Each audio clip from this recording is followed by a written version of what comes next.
আজকে আমরা যাচ্ছি লুক্সেমবুর্গ।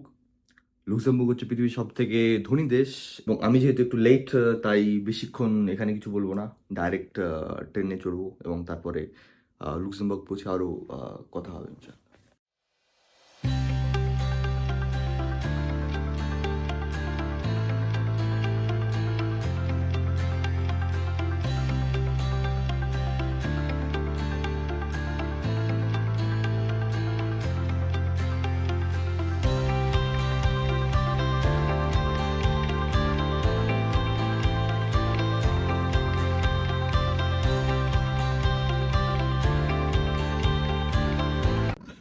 আমি পৌঁছে গেছি এখন লুক্সেমবার্গে।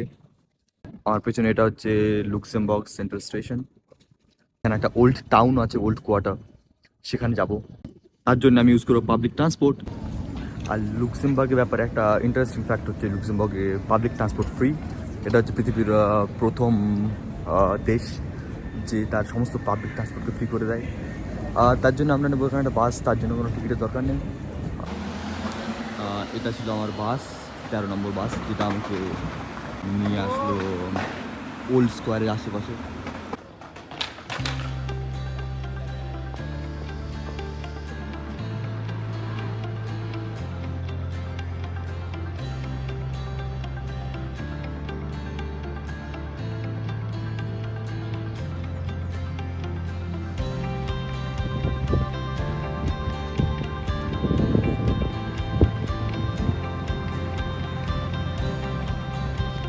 সঙ্গে সঙ্গে লেয়ারগুলো বেশ ব্রিজ দিয়ে সাজানো, এরকম ব্রিজ নেদারল্যান্ডে। এটা হচ্ছে লুক্সেমবার্গের পতাকা, আর এটা হচ্ছে সেই ওল্ড স্কোয়ারের যেটা স্তূপ। লুক্সেমবার্গের পতাকাটা খুব ইন্টারেস্টিং, কারণ এই পতাকাটা দেখতে অনেকটাই নেদারল্যান্ডসের পতাকার মতো। আর এই পতাকাকে চেঞ্জ করার জন্য অনেকবারই পার্লামেন্টে ভোট হয়েছে, কিন্তু এনাফ সিগনেচার পাওয়া যায়নি। তার জন্যে এটাও চেঞ্জ হয়নি। চেঞ্জ হওয়ার কথা ছিল এরকমভাবে যে মাঝখানে একটা যত সম্ভব বাঘের ছবি বা সিংহের ছবি এরকম কিছু একটা দেওয়ার কথা ছিল, যার জন্যে প্রস্তাব রাখা হয়েছিল, কিন্তু এনাফ সিগনেচার যেহেতু পড়েনি তার জন্য লুক্সেমবার্গের পতাকাটা চেঞ্জ হয়নি।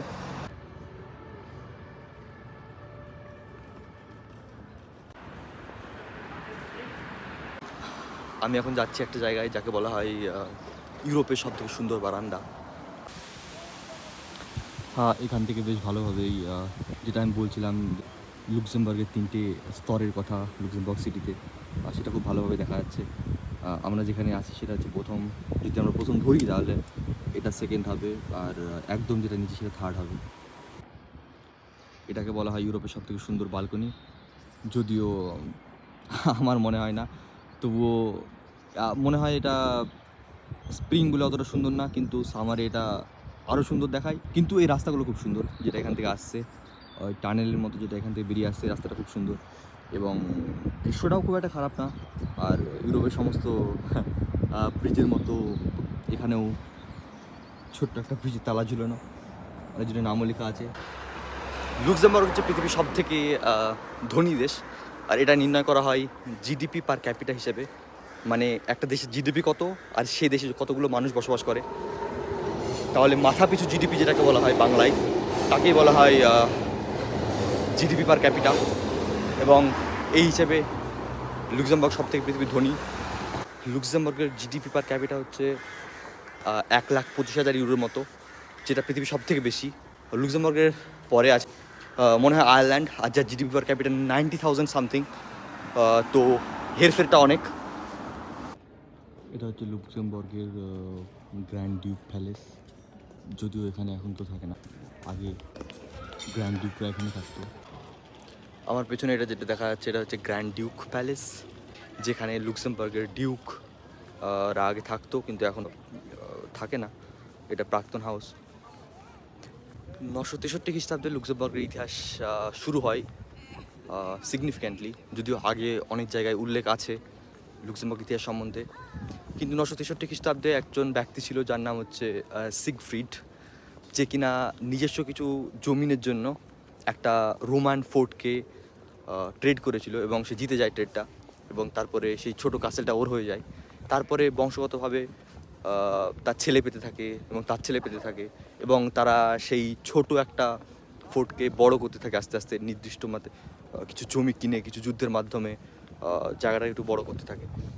এবং সেই সিগফ্রিড জায়গাটার নাম দিয়েছিল লুক্সেমবুর্গিসে কিছু, যেটা অর্থ দাঁড়ায় লিটল ফোর্ট। এবং সেখান থেকে লুক্সেমবার্গের উৎপত্তি, লুক্সেমবার্গ নামেরও উৎপত্তি। এবং তারপরে fast forward to almost to 1600-1700, Luxembourg অনেক যুদ্ধের অংশ হয়, অনেকবার এখানে আক্রমণ হয়, অনেকবার লুক্সেমবার্গে বিভিন্ন লোক আসে, বিভিন্ন জনজাতি আসে, বিভিন্ন জনজাতি চলে যায়।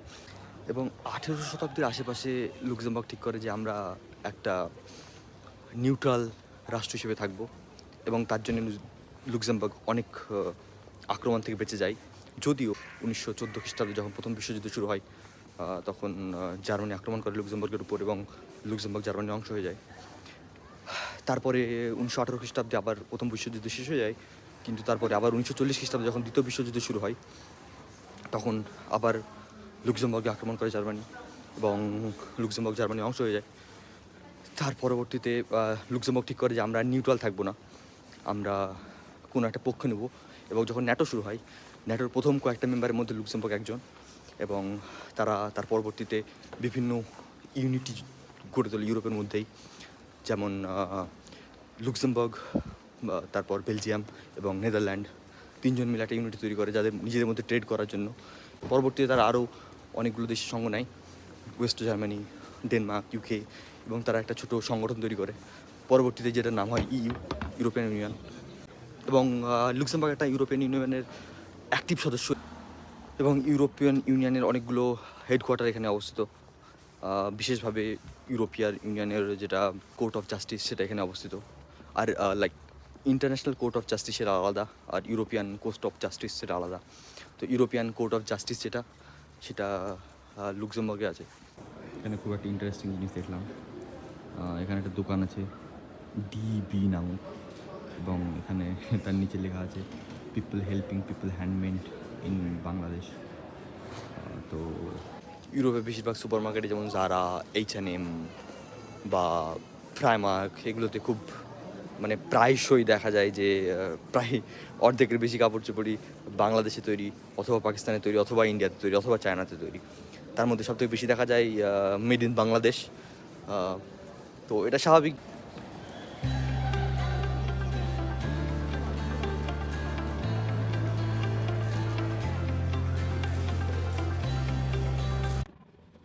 আমি এখন এই ম্যাগনেট কিনতে আসলাম। ম্যাগনেটের প্রাইসগুলো দেখছি, এগুলো ম্যাগনেটও না, এগুলোর দাম 3 ইউরো।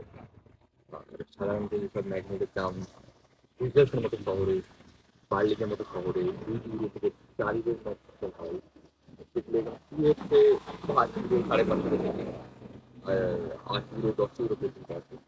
তো এখান থেকে দেখা যাচ্ছে কতটা এক্সপেন্সিভ একটা জিনিস। দেখা যাচ্ছে কোনটা নেওয়া যায়, কিন্তু দাম অনেক অনেক বেশি সাধারণ ম্যাগনেট বা সোভিনিয়ারের দাম যত হয় তার থেকে। অলমোস্ট 50% লুক্সেমবার্গের জনগণ হচ্ছে ফরেনার, যারা লুক্সেমবার্গে জন্মগ্রহণ করেনি। আর 50%-এর মধ্যে প্রায় 16% পর্তুগিজ, এবং তারপরে আছে ইটালিয়ান, জার্মান, ফ্রেঞ্চ, এবং আরও ইউরোপের বিভিন্ন দেশ থেকে। এবং এখন অনেক বাইরের দেশের মানুষ, যেমন এশিয়ান বা আফ্রিকান মানুষ এখানে দেখা যায় লুক্সেমবার্গে। সাধারণত লুক্সেমবার্গে 3টি ভাষা, যার মধ্যে লুক্সেমবার্গের জাতীয় ভাষা হচ্ছে লুক্সেমবার্গিশ, আর বাদ বাকি 2টো ভাষা হচ্ছে জার্মান আর ফ্রেঞ্চ। তবে আমি এখন পর্যন্ত বেশিরভাগ মানুষকে দেখেছি ফ্রেঞ্চ বলতে, জার্মানকেও দেখেছি অনেকজনকেই, তবে বেশি মানুষ ফ্রেঞ্চ বলে। আর অনেক জায়গায় দেখেছি শুধুই জার্মানে লেখা, অনেক জায়গায় বেশি শুধুই ফ্রেঞ্চে লেখা। কিন্তু যেখানে শুধুই ফ্রেঞ্চে লেখা এরকম জায়গা অনেকগুলো আছে, কিন্তু শুধু জার্মানে লেখা এরকম আমি খুব কম জায়গায় দেখেছি। তার মানে আমার মনে হয় ফ্রেঞ্চের আধিপত্য একটু বেশি এখানে ভাষা হিসেবে, আমার এটা মনে হয়। কিন্তু ফ্যাক্ট হিসেবে আমি জানি না কোনটা ঠিক। এখানে কিন্তু শুধু জার্মান লেখা আছে, এটা হচ্ছে ট্রাফিক লাইট।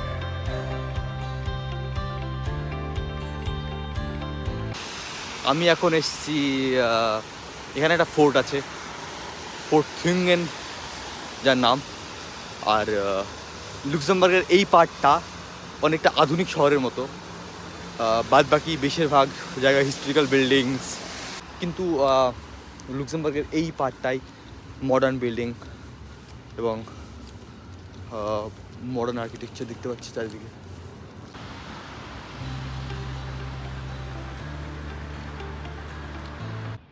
ফোর্টটায় যেতে যেতে এরকম একটা জায়গা পেলাম। আমার মনে হয় এগুলো সেকেন্ড ওয়ার্ল্ড ওয়ারের সময় তৈরি বম্ব শেল্টার।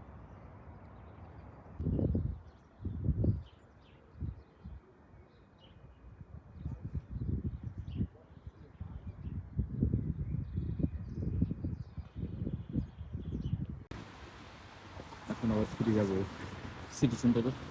এখান থেকে T1 নিতে হবে, T1 ট্রাম। এটা হচ্ছে লুক্সেমবার্গের ট্রাম।